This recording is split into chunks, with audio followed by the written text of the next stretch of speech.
마태복음 5장 17절부터 20절까지 4절은 저와 여러분이 한 절씩 교독으로 봉독하시고요. 마지막 48절은 함께 봉독하겠습니다. 내가 율법이나 선지자를 폐하러 온 줄로 생각하지 말라. 폐하러 온 것이 아니요 완전하게 하려 함이라. 진실로 너희에게 이르노니 천지가 없어지기 전에는 율법의 1.1획도 결코 없어지지 아니하고 다 이루리라. 그러므로 누구든지 이 계명 중에 지극히 작은 것 하나라도 버리고 또 그같이 사람을 가르치는 자는 천국에서 지극히 작다 일컬음을 받을 것이요 누구든지 이를 행하며 가르치는 자는 천국에서 크다 일컬음을 받으리라. 내가 너희에게 이르노니 너희 의가 서기관과 바리새인보다 더 낫지 못하면 결코 천국에 들어가지 못하리라. 48절 함께 읽겠습니다. 그러므로 하늘에 계신 너희 아버지의 온전하심과 같이 너희도 온전하라. 아멘. 우리 흔하게 하는 속담 중에, 농담처럼 하는 말 중에 이런 말이 있습니다. 뭘 알아야 면장을 하지. 무슨 뜻인지 아십니까? 좀 젊은 세대는 혹시 좀 잘 모를 수도 있겠다라는 생각도 드는데요. 이 면장이라고 하는 거는 면이라고 하는 행정구역의 그 다스리는 장을 말하는 것이죠. 시보다는 조금 작은 단위, 군보다는 좀 작은 단위고, 그렇다고 내가 살고 있는 요 마을 리보다는 조금 큰 단위가 면입니다. 그래서 그 면을 다스리는 사람을 시장, 군수 부르듯이 면장이라고 그렇게 부릅니다. 근데 이 면장이라고 하는 지위가, 그러니까 쉽게 말하면 평범하게 살아가고 있는 사람들이 볼 때에는 내 주변에서 접할 수 있는 높은 사람인 거예요. 그렇다고 막 너무 높은 사람도 아니고, 평생 살면서 우리가 대통령 볼 일은 거의 없지 않습니까? 그렇다고 나도 곧 될 수 있을 것 같은 이장 이런 건 아니고, 동대표 이런 건 아니고, 면장이다. 내 눈에 보이고 내가 늘 지나가다 만나고 나랑 가까워 보이는 사람이지만 좀 높은 사람, 여기를 다스리고 있는 사람, 그런 사람이 바로 면장입니다. 그런 면장에 대해서 뭐라고 얘기하는 거냐 하면, 뭘 좀 알아야 면장을 하지, 아무것도 모르는 사람을 면장을 시켜놓으면 면이 잘 돌아가겠냐, 이 마을이 잘 돌아가겠냐라는 그런 취지로 하는 말이 이 말입니다. 그래서 보통 이 말을 지도자들한테 쓰게 되면은 약간 비판하는 표현이 됩니다. 면장보다 높은 사람한테 쓰면은 무조건 비판하는 표현이 되겠죠. 뭐 대통령이든지 뭐 총리든지 아니면 어디 뭐 의원이든지 누구한테 가가지고 뭘 알아야 면장이라도 하지, 이렇게 말하면 그거는 사실은 비판하는 표현입니다. 면장보다 높은 사람이 면장만도 못하다, 이렇게 이제 이야기하는 거죠. 지혜와 지식이 필요하다. 사람들과의 관계 속에서 무언가를 지도해 나가는 데 있어서 지혜와 지식이 필요하다. 우리가 요즘 묵상하는 잠언 말씀하고도 비슷한데요, 그런 의미를 담은 속담입니다. 근데 이 면장이라고 하는 단어가 다른 뜻이 있다라는 그런 해석도 있습니다. 우리가 잘 아는 그 면장이 아니고, 면의 그 높은 사람이 아니고, 이 면장의 장자가 담장 할 때 그 장이다, 담벼락, 이 벽을 말하는 것이다, 이렇게 주장하는 분들도 있습니다. 속담이라는 건 정확히 어디서 나온 건지 모르니까요. 근데 이제 어떤 분들이 뭐라고 주장하시느냐 하면, 얼굴면은 마주본다라는 뜻이고 장은 벽이다, 그래서 벽을 마주본다라는 뜻이라고 얘기하는 분들도 있습니다.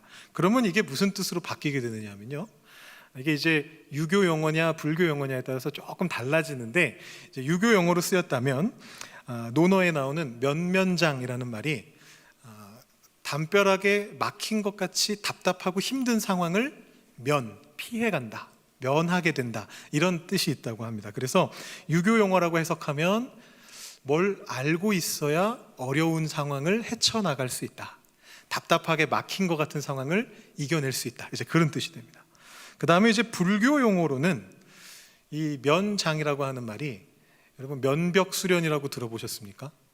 그 절에 가면 스님들이 하시는 거, 이렇게 딱 벽에 딱 앞에서 앉아가지고 가부좌 딱 틀고 앉아서 몇 년이고 그 자리에 가만히 앉아서 이렇게 계속 뭔가를 명상하는 그런 거를 면벽수련이라고 합니다. 그래서 어떻게 해석해 볼 수 있느냐 하면, 면벽수련을 하려면, 깊이 공부하려면 뭘 좀 알고 있어야 된다, 기초가 필요하다, 이런 뜻으로도 해석을 할 수가 있다라고 합니다. 굉장히 뻔한 속담인 줄 알았는데 생각보다 다양한 뜻이 있습니다. 어느 것이 맞는지는 정확하게는 모르겠습니다. 제가 오늘 설교를 드리는데 어느 게 맞는지가 별로 중요한 것도 아닙니다. 제가 오늘 말씀을 이 속담으로 시작한 건 다른 게 아니고 마지막에 말씀드렸던 이 불교 용어로 해석했을 때의 그 해석이 오늘 말씀의 주제하고 연결된다라고 생각했기 때문입니다. 불교 용어로 말씀을 시작하는 게 조금 그렇긴 하네요. 기독교 용어로 바꿔보겠습니다. 면벽수련과 비슷한 기독교의 용어가 뭐가 있을까요? 이렇게 한번 바꿔보겠습니다. 뭘 알아야 묵상을 하지? 이렇게 한번 바꿔보겠습니다. 여러분 앞에 거하고 그 기호가 바뀐 거 보이시나요? 앞에 말은 뭘 알아야 면장을 하지, 비판하는 말이었는데 억양을 다르게 읽으셔야 됩니다. 뭘 알아야가 아니고 여기서는 도대체 뭘 알아야 묵상을 할 수 있을까? 이렇게 읽어주시면 좋겠습니다. 뭘 알아야 묵상을 할 수 있을까요? 하나님의 말씀을 묵상하기 위해서, 하나님께서 우리에게 주신 말씀을 보고 듣고 읽기 위해서 우리는 무엇을 해야만 할까요? 제가 지난번에 한 2주 전, 3주 전에 주일 설교하면서 2번에 걸쳐서 이 주제에 대한 말씀을 이미 전한 바가 있습니다. 예수님께서 이렇게 질문하시지 않습니까? 너는 어떻게 읽느냐? 그 질문에 대해서 예수님의 그 질문에 대한 어떤 답을 드리면서 제가 여러분들에게 말씀드렸던 내용들이 있었습니다. 첫 번째는 어떻게 읽는지가 왜 중요한가? 이것을 제가 첫 주에 말씀드렸었고, 그 다음 주에는 요시야 왕이 말씀에 어떻게 반응했는가에 대해서 말씀드리면서 말씀을 어떤 태도로 읽어야 하는가, 이것에 대해서 말씀드렸습니다. 여러분 이 두 가지가 굉장히 중요합니다. 이 두 가지를 하게 되면 이제 묵상을 시작할 수 있게 되는 것입니다. 어떻게 읽느냐가 왜 중요한가를 깨달아 알게 되면 그래서 내가 좀 다르게 읽기 위해서 노력해 봐야 되겠구나 라는 생각이 들어가셨으면 일단 묵상의 기초가 생겨난 것입니다. 거기에 더해서 말씀 속에 계속 질문을 던지면서 내 삶과 관련된 질문을 계속해서 던져가면서 하나님이 주시는 답을 내가 이미 알고 있다 할지라도 다시 묻고 또 묻는 가운데 그 말씀을 대하는 그 태도를 가지시게 된다면 이제 묵상의 기초가 완전히 닦여지신 것입니다. 그런데 그걸로는 아직 묵상을 시작하기 힘드실 수도 있습니다. 이제 내가 태도까지는 이해했고 뭐가 중요한지 알았고 태도까지는 이해했는데 그걸 가지고 도대체 내가 성경책을 펼쳐놓고 나서 보니까 뭐를 어떻게 읽어야 되는지 구체적인 방법을 내가 잘 모르겠다, 이런 생각이 드시는 분들이 계실 수 있습니다. 그래서 그런 분들을 위해서 마침 이번 수요일, 이제 여름 내내 수요일 동안 저희가 여름 수요 묵상을 이 산상수훈을 가지고 하지 않습니까? 그래서 이렇게 좀 시너지 효과를 내기 위해서 제가 앞으로 4주 동안 시리즈 설교로 예수님께서는 어떻게 성경을 읽으셨을까에 대해서 이야기를 해보고자 합니다. 여러분 이 질문이 굉장히 중요합니다. 예수님이 우리의 스승이시잖아요. 예수님이 우리의 신앙의 스승이시기도 하고 동시에 예수님이 우리의 삶의 스승이시기도 합니다. 그러니까 우리가 말씀을 읽을 때도 예수님께 배울 필요가 있습니다. 여러분 예수님도 성경을 읽지 않으셨습니까? 읽으셨겠죠? 예수님은 어떤 성경을 읽으셨을까요? 네, 정답이 이쪽에서 들렸습니다. 구약 성경을 읽으셨습니다. 왜냐하면 예수님께서는 신약을 읽고 싶으셔도 읽으실 수가 없으셨어요. 왜냐하면 예수님의 이야기가 신약이 된 거니까요. 그때는 신약 성경이 없었습니다. 그래서 예수님께서는 구약 성경을 읽으셨고 그 예수님의 구약 성경을 읽고 해석하신 것이 우리에게 신약으로 주어졌습니다. 과거에 자유주의 신학자들은요 오해를 했습니다. 예수님의 말씀을 쭉 들여다보니까 구약의 하나님하고 너무 다르게 느껴지는 거예요. 여러분 어떻게 생각하십니까? 구약의 하나님하고 신약의 하나님, 신약의 예수님이 비슷하게 보이십니까? 아니면 다르게 보이십니까? 구약의 하나님은 공격적이고 호전적이고 공의만을 중요시하는 분처럼 보이고, 신약의 하나님은, 예수님이 보여주신 신약의 하나님은 자비롭고 인자하고 노하기를 더디하고 사랑이 많으신 하나님이신 것처럼 보이지 않으십니까? 자유주의 신학자들도 그렇게 생각했던 것 같습니다. 그래서 그들은 예수님이 뭐라고 어떻게 하셨다고 생각했느냐 하면 구약을 버리고 구약을 폐기하고 새로운 하나님을 보여주셨다라고 이렇게 믿었습니다. 구약과 예수님 사이에 단절을 강조한 거죠. 이렇게 말하면 참 죄송스러운 일이지만 그분들은 공부를 좀 덜 하셨던 거죠. 이렇게 말하는 건 약간 농담이 섞인 거고요. 그분들 나름대로 최선을 다했겠죠. 근데 그분들 이후로 그들의 제자들이 열심히 성경의 말씀들을 공부하고 예수님이 뭐라 하셨는가를 공부하고 나서 보니까 이 양반들이 착각을 했구나라는 걸 알게 됩니다. 겉으로 볼 때는, 표면만 봤을 때는, 성경 말씀의 그 겉에 드러나 있는 그 문자적인 부분들만 봤을 때는 구약하고 신약이 너무너무 달라 보였습니다. 그런데 깊이 파고들어 보니까 그 신약의 말씀들이, 예수님이 하신 말씀들이 하나같이 구약 성경을 해석한 것이다라는 것을 발견하게 되었습니다. 제가 조금 과장해서 말한다면 예수님이 하신 말씀의 99%는 구약의 말씀이에요. 그 말씀을 해석해 주시는 겁니다. 제가 한번 예를 하나 들어보겠습니다. 마침 우리가 최근에 공부한 내용이니까 여러분들 이해하시기도 쉬우실 것 같아서 제가 말씀을 하나 준비해 봤습니다. 예수님의 말씀인데요, 우리가 오늘 읽은 말씀의 뒷부분에 마태복음 5장 43절 44절에 이런 말씀이 있습니다. 내 이웃을 사랑하고 내 원수를 미워하라 하였다는 것을 너희가 들었으나 나는 너희에게 이르노니 너희 원수를 사랑하며 너희를 박해하는 자를 위하여 기도하라. 이 말씀을 언뜻 들으면 오해하게 됩니다. 이게 지금 구조가 어떻게 되어 있느냐면, 이 앞에 말씀들이 구약의 말씀을 이야기하고 나서 거기에 대한 예수님의 해석을 설명해 주는 내용들이 쭉 나오다가 그 다음에 이 말씀이 나옵니다. 그래서 여기 보면 너희가 이미 들었지 않았느냐라고 예수님 말씀하신 이 43절 부분이 아마 구약 성경의 말씀이겠거니 라고 우리가 착각을 하게 됩니다. 근데 실제로는 저 말씀은 구약에 있지 않습니다. 저 말씀은 그냥 그 당시 고대 근동 지역의 사람들이 가지고 있었던 공통된 윤리관입니다. 이웃은 사랑하는 것이 맞고 원수는 미워하는 것이 맞다라는 것입니다. 그런데 정작 구약 성경에는 뭐라고 적혀 있느냐 하면, 예수님이 말씀하셨던 이 44절의 말씀처럼 너희 원수를 사랑하며 너희를 박해하는 자를 위하여 기도하라라는 그 말씀들이 계속해서 나오고 있습니다. 여러분이 보셨던 레위기 말씀을 보시면 19장 18절에 제가 빼먹었죠. 1부 때 빼먹고 집어넣지 않았는데요. 레위기 19장 18절 여러분 너무 잘 아시는 말씀인데요. 원수를 갚지 말며 동포를 원망하지 말며 내 이웃 사랑하기를 내 자신과 같이 사랑하라. 나는 여호와니라. 이 말씀이 레위기에 있습니다. 원수를 갚지 않는 거로 끝나는 게 아니고 원망도 하지 말라고 합니다. 그러면서 사랑하라라고 말씀합니다. 잠언 말씀도 마찬가지입니다. 제가 지지난주 수요예배 때 설교했던 본문에도 이 내용이 들어있었는데요. 내 원수가 배고파하거든 음식을 먹이고 목말라 하거든 물을 마시게 하라. 그리하는 것은 피어있는 숯을 그의 머리에 놓는 것과 일반이다. 이 말씀이 나중에 로마서에서 바울에 의해서 다시 한번 인용되고 있습니다. 그러니까 원수를 어떻게 대해야 하느냐라는 것은 예수님께서 독특하게 만들어내신 것이 아니라 이미 구약에서부터, 레위기에서부터, 잠언을 거쳐서, 예수님을 거쳐서 바울에 이르기까지 일관된 논조를 가지고 이야기하는 내용이다라는 것입니다. 원수를 사랑해야 된다라고 얘기하신 거죠. 그러니까 예수님의 가르침이 구약에서부터 왔다라는 것입니다. 물론 예수님께서 그 구약의 말씀을 있는 그대로, 문자 그대로 표층에 있는 의미만을 가지고 해석하신 건 아니었습니다.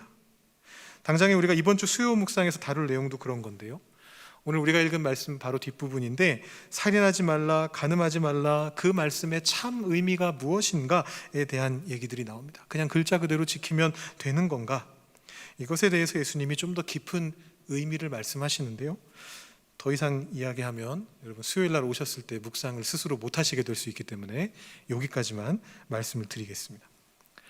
이 예수님의 아름다운 아주 고와한 이 가르침은 하나같이 하나님의 말씀을 하나님의 말씀으로서 읽고자 하는 그 태도로부터 나온 것입니다. 요시야 왕과 같은 태도로부터 나온 것입니다.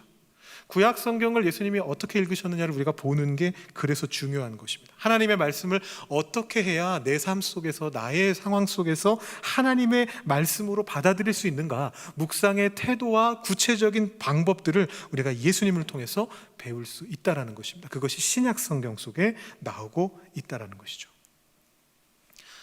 오늘 시리즈 첫 설교라 서론이 조금 길었습니다. 우리 앞으로 4주 동안, 7월 한 달 동안에 예수님께서 구약 성경을 어떻게 읽으셨는가를 진짜 구체적인 사례를 놓고서 구약의 이 말씀을 예수님이 이렇게 해석하십니다 라고 여러분들께 말씀드리면서 한번 찾아보고, 거기서 발견되는 그 방법들을 우리가 말씀을 읽고 우리 삶에 적용할 때 어떻게 활용하면 좋겠는가를 한번 시도해 보려고 합니다. 오늘은 그 시작으로 우리 수요 묵상 사이에서 다루지 않고 넘어가게 되는 5장 17절부터 20절 말씀을 한번 살펴보도록 하겠습니다.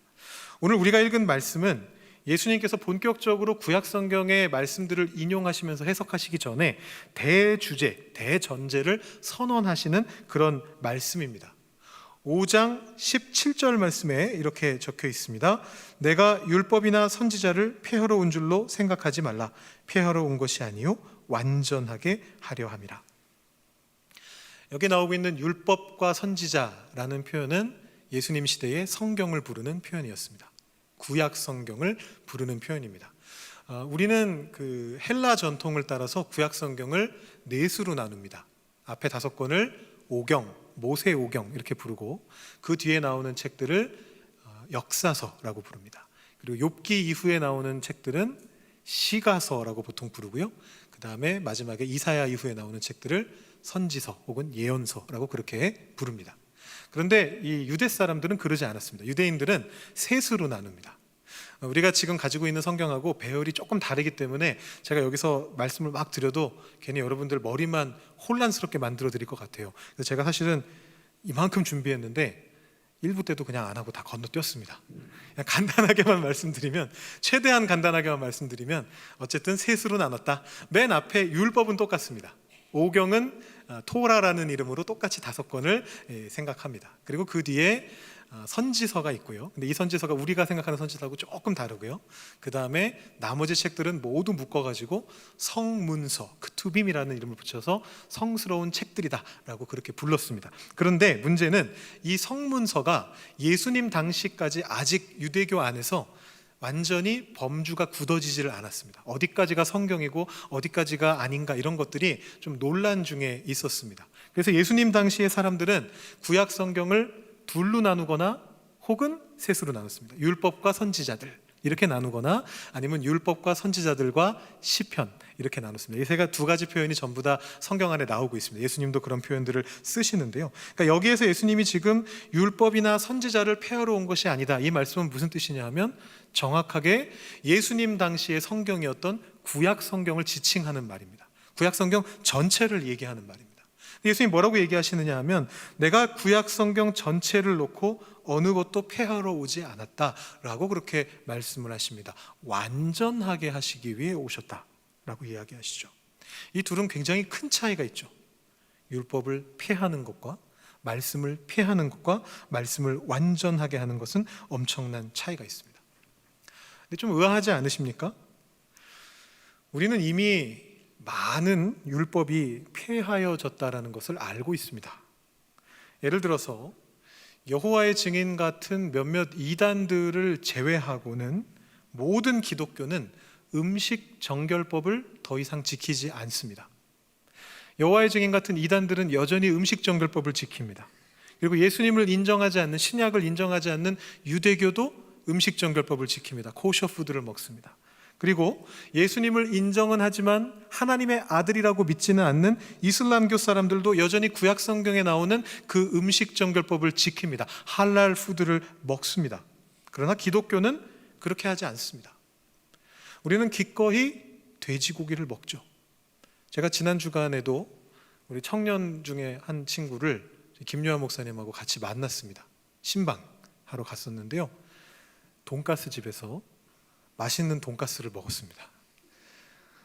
네, 청년들은 벌써 그게 누군지 눈치챈 것 같군요. 돈가스를 정말 좋아하는 청년이 있는데 저도 너무 좋아해가지고 같이 돈가스를 먹었습니다. 먹어도 됩니다. 선짓국 피채 먹지 말아라. 선짓국 먹어도 됩니다. 곱창 먹어도 됩니다. 우리 오징어 튀김도 맛있게 잘 먹습니다. 우리가 이미 레위기 묵상에서 살펴봤던 것처럼 이 모든 것은 레위기 11장에서 금지되었습니다. 그렇지만 오늘날 우리는 그것을 더 이상 지키지 않습니다. 그렇다면 음식 정결법은 폐하여진 것이 아닌가요? 우리는 이 폐하여진 것처럼, 없어져 버린 것처럼, 버려진 것처럼 보이는 율법을 읽을 때 어떤 마음으로 읽어야 됩니까? 예수님이 우리를 더욱더 혼란스럽게 만드십니다. 18절 19절 보면 이렇게 말씀하십니다. 진실로 너희에게 이르노니 천지가 없어지기 전에는 율법의 1.1획도 결코 없어지지 아니하고 다 이루리라. 그러므로 누구든지 이 계명 중에 지극히 작은 것 하나라도 버리고 또 그같이 사람을 가르치는 자는 천국에서 지극히 작다 일컬음을 받을 것이요 누구든지 이를 행하며 가르치는 자는 천국에서 크다 일컬음을 받으리라. 엄청난 말씀입니다. 엄청나게 도전적인 말씀입니다. 1.1획도 없어지지 않고 다 이루어질 것이다. 아무리 작은 말씀이라고 할지라도, 아무리 별거 아닌 것처럼 보이는 율법이라 할지라도 다 이루어지게 될 것이다. 이렇게 말씀하고 계십니다. 그럼 우리는 당장이라도 오늘 아침에 먹은 돼지고기를 회개해야 될까요? 하나님 앞에 잘못했습니다, 하나님. 바리새인들이 율법을 단 하나도 어기지 않기 위해서 체크리스트 만들어가지고 매일매일 체크했던 것처럼 우리도 그렇게 체크해야만 될까요? 제가 지금 바리새인 말씀드렸는데요, 예수님이 이렇게 말할 줄 알고 계셨던 것 같아요. 바리새인에 대해서 또 한마디를 덧붙이십니다. 20절 보시면 이렇게 말씀합니다. 너희 의가 바리새인과 서기관들보다 더 낫지 아니하면 결코 천국에 들어갈 수 없을 것이다. 여러분, 바리새인들이 어떻게 살았는지 아시지 않습니까? 안식일에 일하지 않으려고, 걷지 않으려고 동네 마실도 안 나가고 집안에만 틀어박혀 있었던 사람들이 바리새인들이에요. 어떻게 해야 됩니까? 우리도 그렇게 살아야 되는 것입니까? 그렇지 않겠죠. 만약에 그랬다면 제가 오늘 말씀을 이렇게 설교하지도 않을 것이고 진작에 모든 기독교가 우리 율법을 잘 지켜야 됩니다 이렇게 말을 했을 것입니다. 그렇지 않습니다. 그렇다면 예수님의 이 말씀들을 어떻게 해석하고 이해해야 할까요? 여러분은 어떻게 읽으십니까? 오늘 예수님 말씀을 보면요, 굉장히 흥미로운 부분이 있습니다. 하나님 말씀에 그 안에 들어있는 하나님의 깊은 뜻, 참 뜻을 찾아가는 게 이런 방법을 쓰는 거거든요. 흥미로운 부분을 발견하는 것입니다. 19절 말씀을 보시면 굉장히 흥미로운 부분이 나오는데 키포인트가 들어있습니다. 계명 중에 지극히 작은 것 하나라도 버리고 그같이 사람을 가르치는 자는 어떤 결과가 나오냐 하면 천국에서 지극히 작은 자라는 평을 받게 될 것이다. 이렇게 말씀하고 있습니다. 여러분, 이 말씀 속에서 이상함을 혹시 못 느끼셨습니까? 못 느끼셨습니까? 율법을 어겼다는 것이잖아요. 지극히 작은 것 하나를 할지라도 어쨌든 율법을 어겼습니다. 그러면 안 된다고 예수님 지금 가르쳐주고 계신 거잖아요. 근데 그 사람이 천국에서 지극히 작은 자래요. 천국에 아무튼 지간에 들어갔습니다. 턱걸이로 들어갔는지 뭘로 들어갔는지 모르겠지만 지금 그 사람이 율법을 어겼는데 예수님이 하지 말라고 하는 짓을 했는데 천국에는 어쨌든 들어갔대요. 지극히 작은 자이긴 하지만 들어갔다는 겁니다. 이게 무슨 뜻일까요? 이 말씀이 예수님의 말씀하고 충돌되는 것 같아요. 바로 뒤에 20절 말씀에서는 분명히 뭐라 그랬냐 하면 너희 의가 서기관과 바리새인보다 낫지 않으면, 율법 하나하나 체크해가지고 다 지켰던 그 사람들보다 낫지 않으면 천국에 못 들어간다라고 분명하게 말씀하셨는데, 율법의 토시 하나하나까지 다 지켜야 된다고 그렇게 말씀하셨는데 앞에서는 안 지킨 사람도 천국에 갔다 라고 이렇게 말씀하고 계시다라는 것이죠. 이 자체가 모순입니다.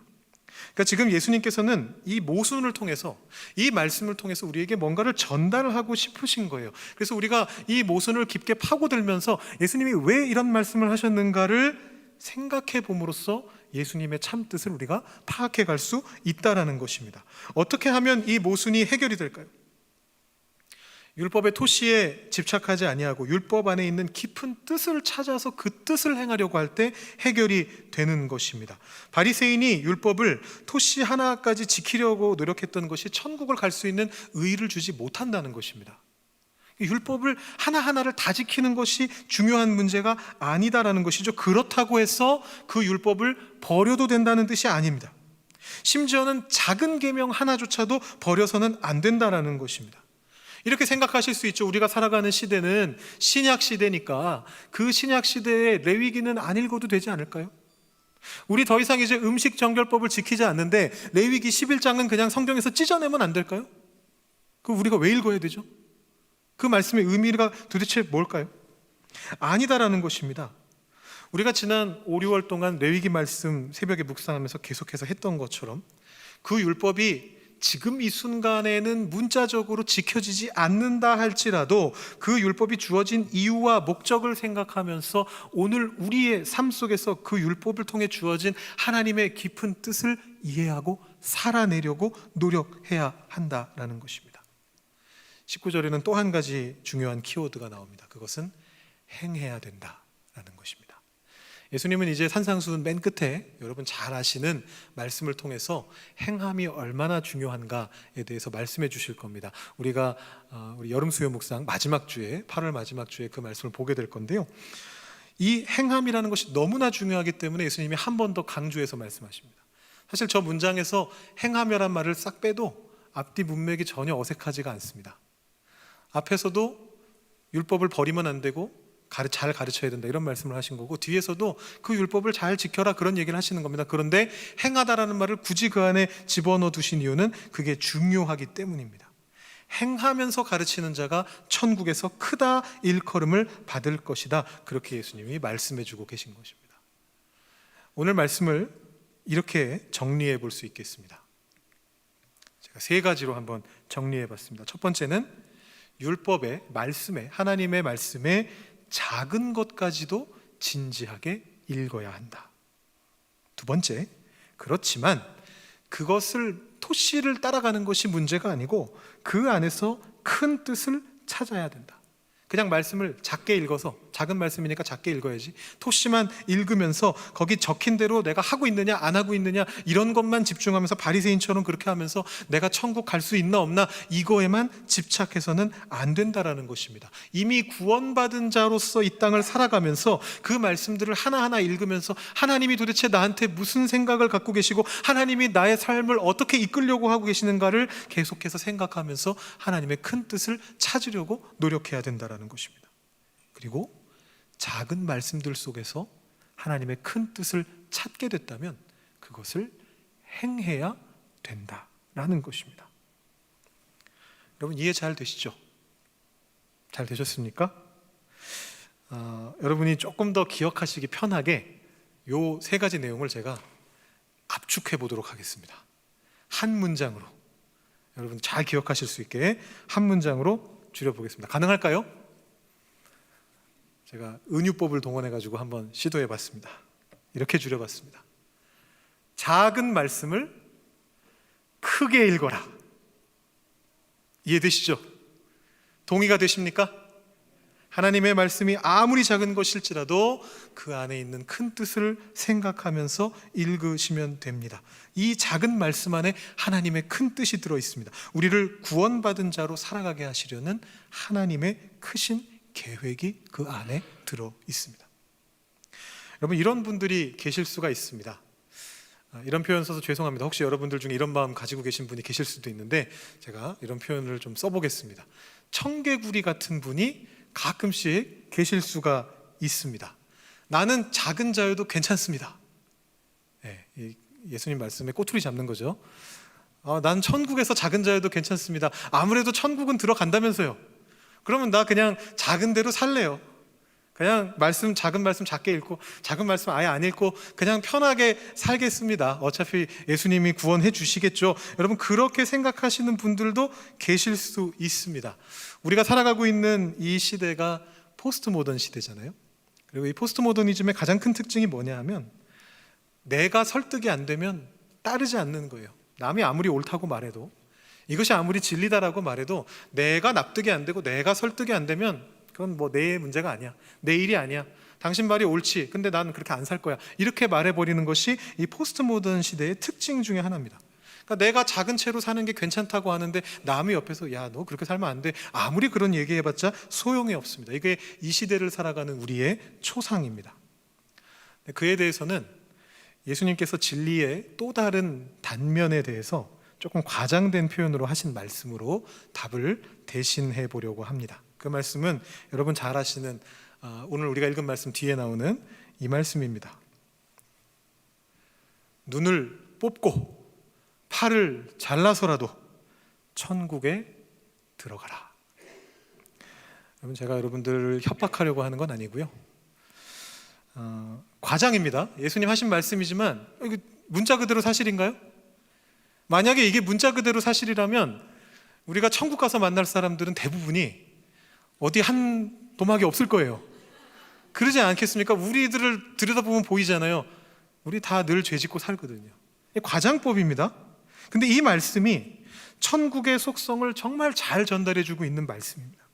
천국에 들어가게 될 자는, 구원을 받은 사람은 이 땅에서 이미 천국에 들어가는 사람에 걸맞은 삶을 살아가게 된다라는 것입니다. 뭐 하나 내가 소중하게 생각하는 것 버리더라도, 잘라낸다 할지라도 이 땅에서 내가 그런 삶을 살아가게 된다라는 것입니다. 그것이 천국의 속성이고 진리의 속성입니다.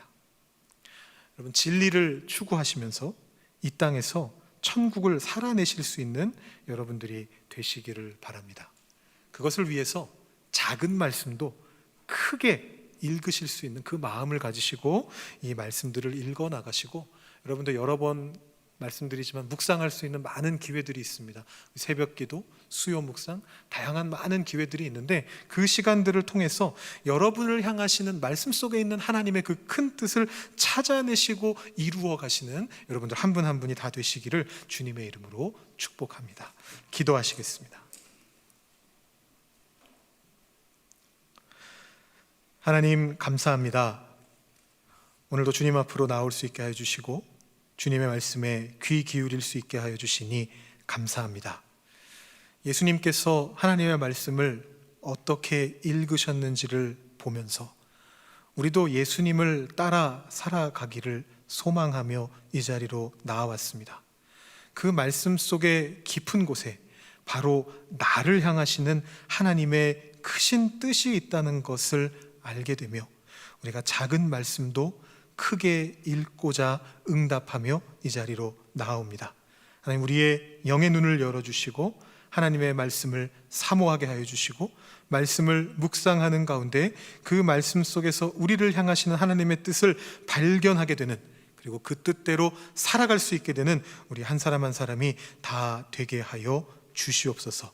주님께서 붙잡아 주셔야만 가능함을 믿으며 매 순간 주님께 기도하며 의지하는 가운데 그 말씀 속에서 해답을 찾게 되는 우리들이 되게 하여 주시옵소서. 감사드리며 예수님의 이름으로 기도드립니다. 아멘.